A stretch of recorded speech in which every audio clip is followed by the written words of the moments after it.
are mast cells. As you can see, they have a basic cell structure. Inside are granules, which release the substances that cause the anaphylactic reaction.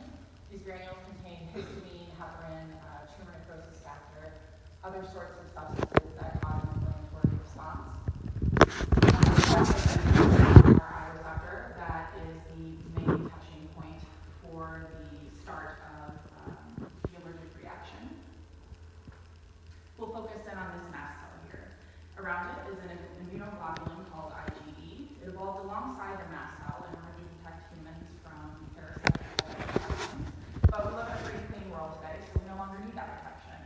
Instead, IgE becomes sensitized to allergens, and when it settles on the Fc receptors on the surface of a mast cell, it triggers a response that eventually results in release of the granules inside of the mast cell and creates the allergy. A healthy individual does not have a very high serum IgE, which prevents the mast cells from becoming too overcrowded with the molecule from degranulating too quickly and in too large of a number so as to cause death or anaphylactic shock.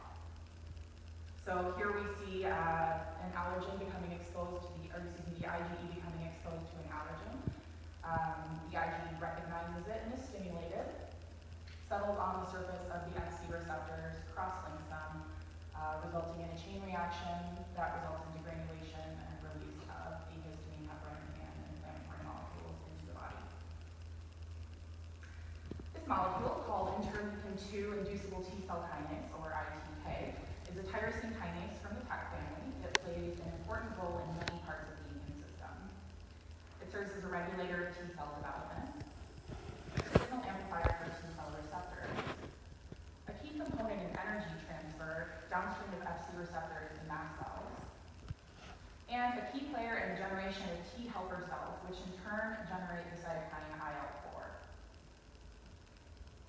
Now, IL-4 itself is one of the cytokines that stimulates B cells to class switch to produce IgE. So in this way, anaphylaxis, IL-4, and ITK are related.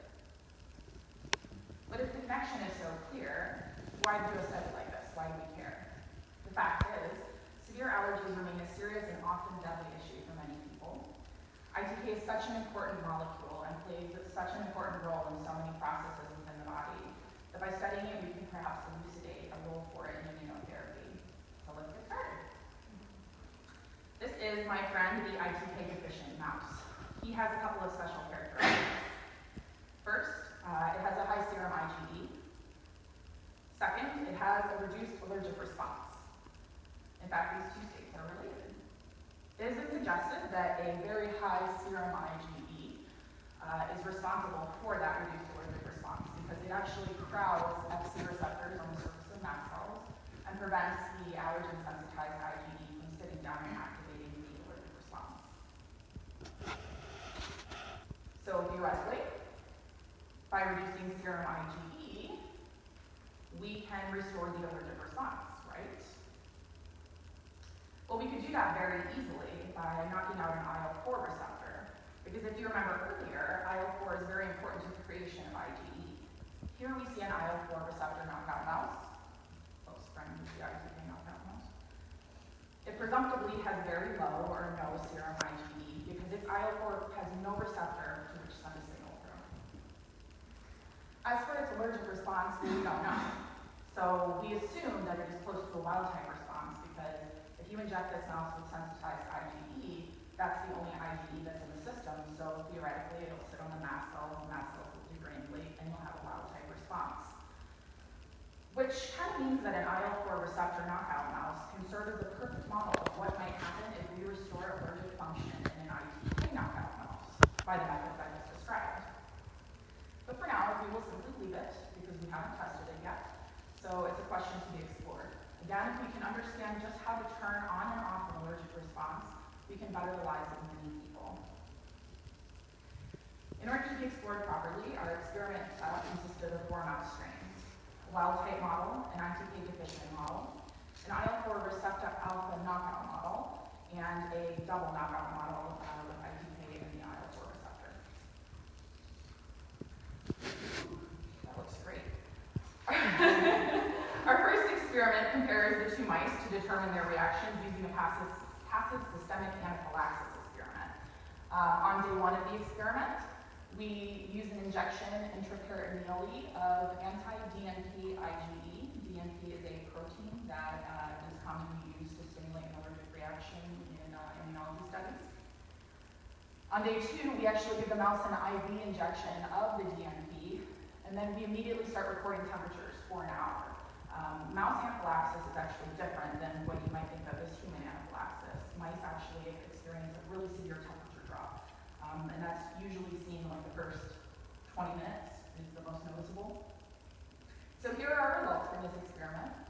At the very top, you can see the ITK deficient mouse response. You can see it's not a very severe drop at all. The bottom here is a wild type response. That's what we expected to see. Surprisingly, the IL-4 receptor deficient mice did not do a full recovery. They did what is called a partial rescue, which is interesting. That means that there might be something else creating IgE in these mice besides IL-4 mediated B-cell class switch.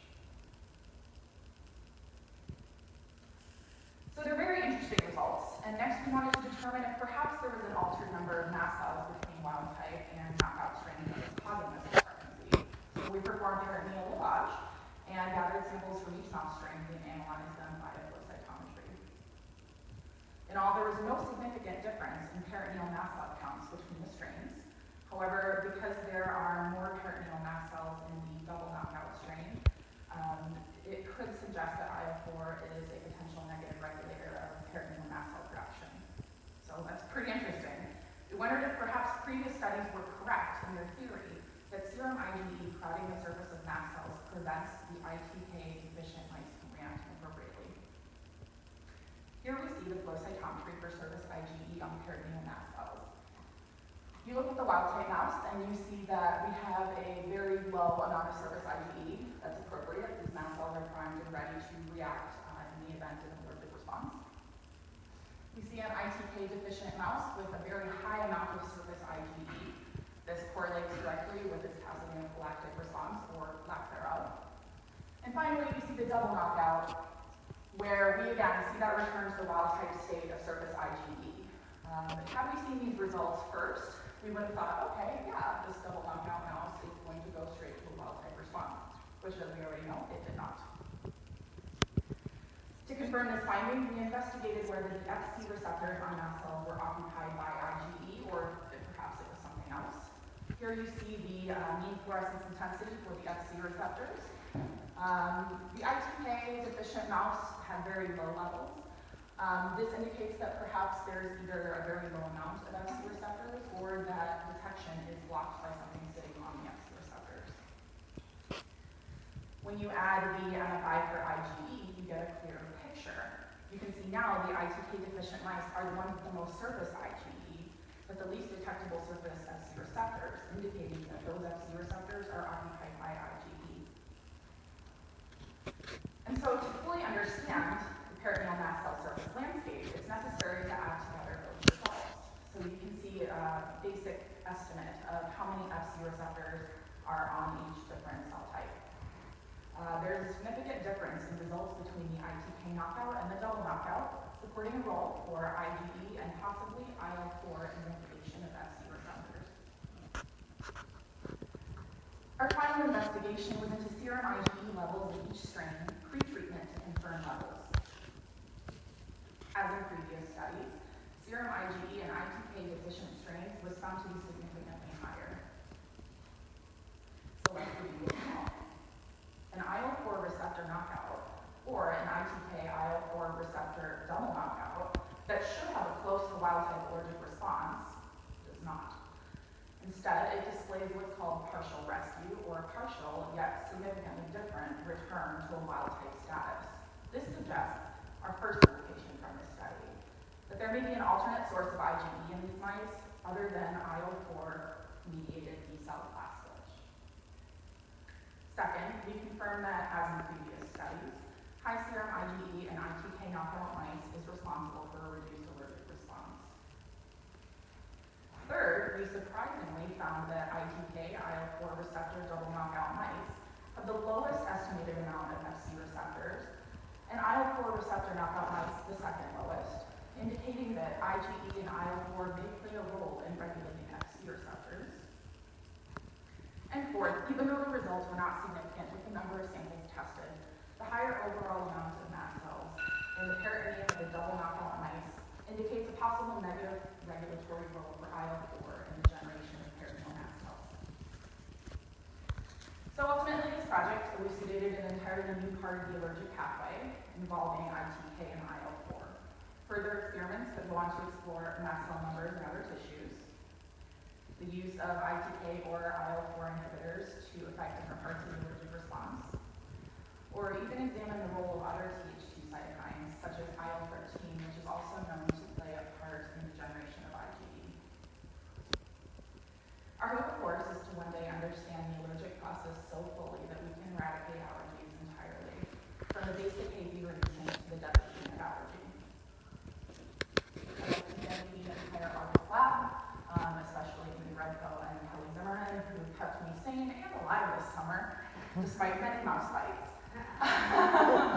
As well as the Veterinary Investigators Program and my funding source,